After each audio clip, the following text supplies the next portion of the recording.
So today, we're going to set up an emergency shelter with a poncho. Now I showed you guys how to do the locking trucker stitch not too long ago, but I left the bowling out, so let's do the bowling. As y'all know, this is your working end right here. Right there, or your short end. This is your standing end or long end. So all I'm going to do is take a bite here, twist it, and it'll form that loop.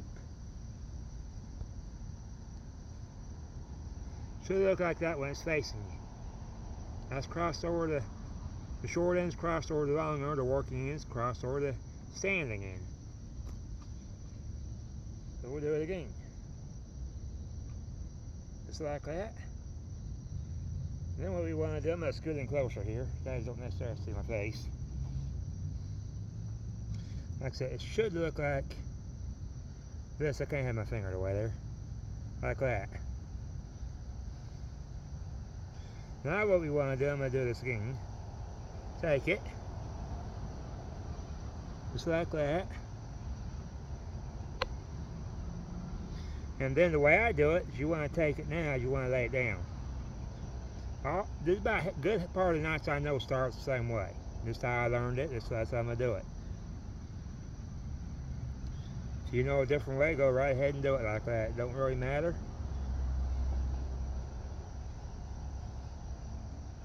Like that. And then stick it through there like this. Just like that. And you have something that looks like that. And then you just pull. Kind of dress it up. I don't need a big old loop. That part don't matter. Depends on what you're doing. There's your bowline. I'll tie it again. The knot should look like that right there.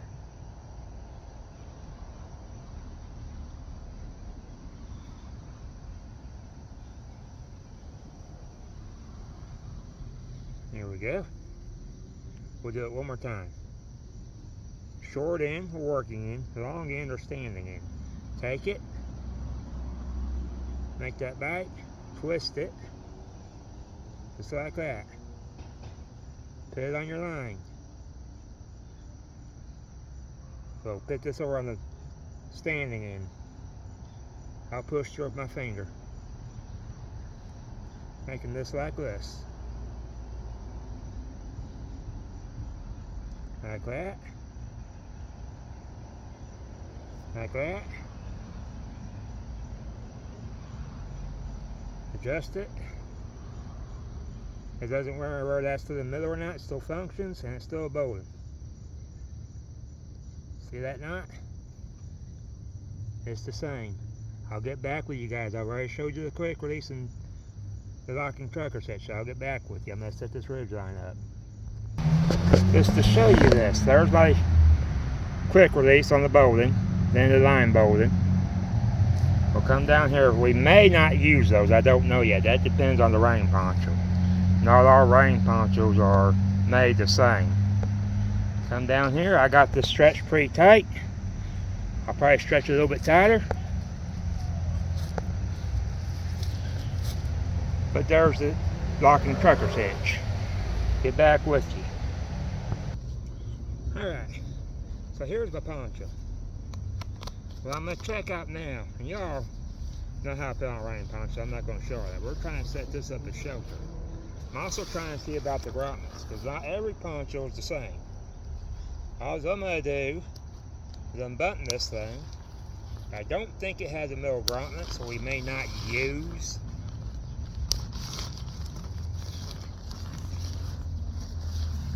the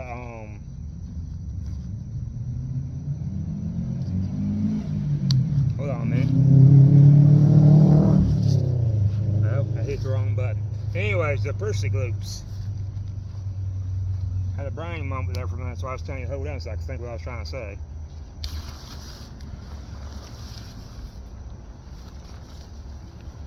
This does not have a middle grommet. I bet you it does right here. I've seen ponchos, no, it don't even have a middle grommet there. I've seen ponchos like that before too, that have a middle grommet in the wrong spot. But this one does not have a middle grommet, so we'll be setting it up a little bit differently. I'll get back with you. Alright, the first thing you want to do is tie the hood off. Just in case it rains, you want a big open hole. So tie it off. It don't matter where you use this or where you just do this. I've done both. Right now we're using that to keep everything shut. I got it folded over. There ain't nothing going to get through there. Now I'm going to come over here. I think I'm going to have to drag you in closer. Now before we do anything, I lost a tent stake. I got 3. I like to have some ready, whether it be these or actual tent stakes. These aren't the best. What I'm working with. Because I lost one, I found this on the ground. My multi-tool wire cutters won't cut this. It's actually thicker than this. But it still works for a stake. So the first thing we're going to do, move these persistent loops out of my way. We don't need them.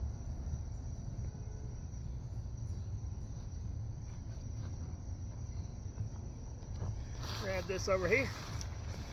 Now normally with the ridge line, it's right here. You want that thing, it's a little bit above my knee, but I've also heard knee levels where you want it. So we're about there. Set this over this. This part's going to be interesting. We're going to use this first.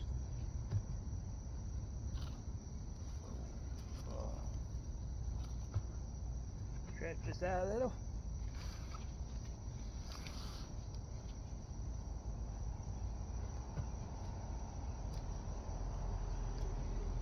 Try to keep everything nice and tight. I do not have a middle ground to work with. That's alright. I'm going to come over here. And this step one here.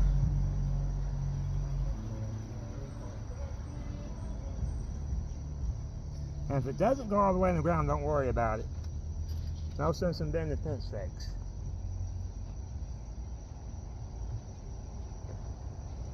I'll stretch it out a little bit. I may have to worry about it though. It looks like it's going up. Alright, well if that happens, you can take your tent stake in and put it at an angle. They actually recommend that.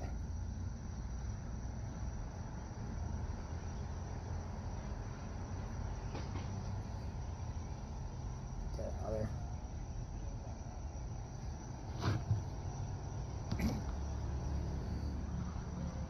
Yeah, there's something really hard in that ground. It'll work. I'm going to come down the corner down here. I'm going to stretch it out.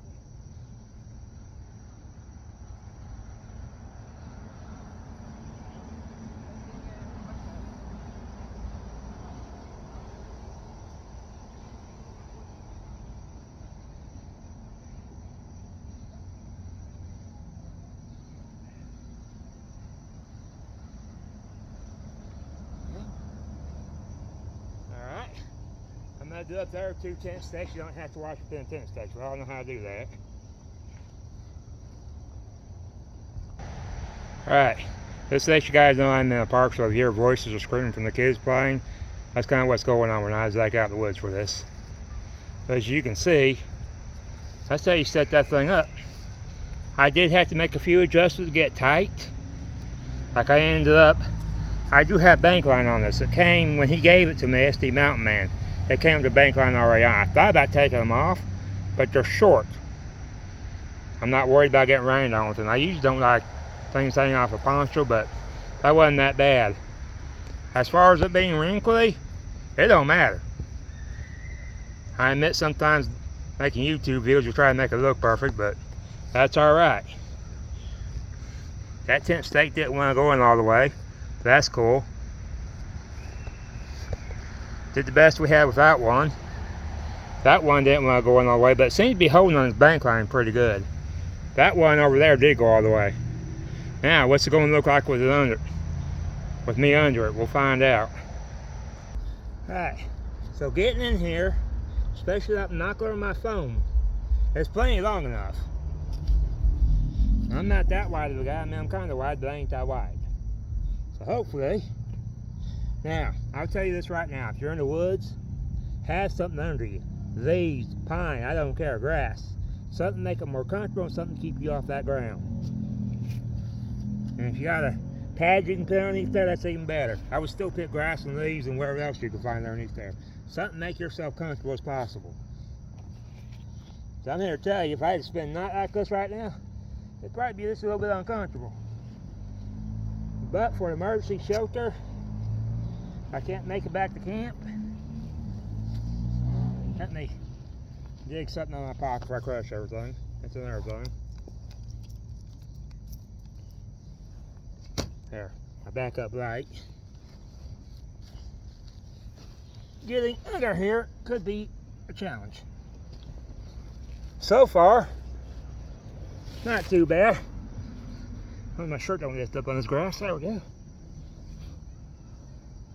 And then I wanted to take my stuff here, which I will.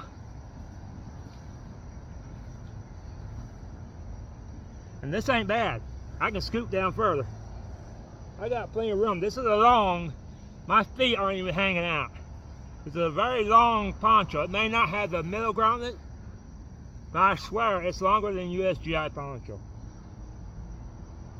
I don't know if you guys see my foot lifting up on that or not, but that's basically where I'm at. Let's see if I can move that. If I can move me. My foot's almost in the middle. Actually, it's past the middle. The middle is right here. The hood's at. But the end, I mean, I still got a ways before I get to the end. So I could be in here good, snuggled up, out of the weather. These gaps, that's easy enough. You got pine straw, cover the gaps up here. I do have gaps right here on the side. And I'll show you that when I get out. You can also mess with those gaps with the leaves.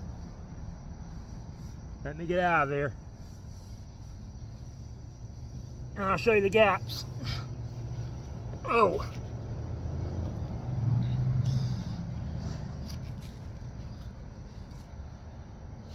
That's basically how you get out. Worried about getting dirty, I don't know what to tell you. Now, I didn't have to kick nothing away from me. No sticks, no nothing. There wasn't no sticks there, like I'm in a park. And the woods, try to get everything you can away from you that you're going to be laying on. Like sticks, pine cones, wherever it is that's going to stick you. And then try to cover it back up with leaves, grass, pine, wherever you got available in your area. So you can see the gaps right there. I would put leaves or pine straw grass underneath it.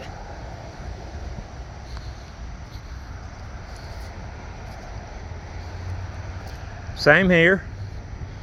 Gaps are more here than anywheres. Just put leaves and whatnot through here. Or if you find down stuff, put it there as well. Like maybe you'll find a log that small, or that big, I mean, that long. This thing is pretty long. That's what I really like about over the USGI poncho. I like the USGI poncho, it's a good poncho, but this is actually not bad. The brand of it is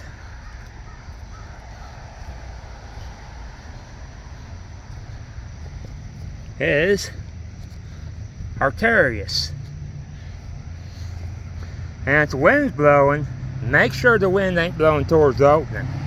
Now the wind will change direction, so that might happen on you. But if it's raining and you're underneath there, you're going to be alright. Just make sure that hood's tied up. I didn't have to worry about this because the line's underneath it. I had no grommets. If I had grommets to deal with, I would have probably rode my ridge line a bit higher and used the grommets on the proof stick loops and put the line over it. That way, if I wanted more room underneath there, you can just simply do that. But this ain't bad. Well guys,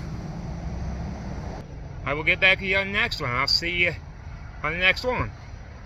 Thanks for watching.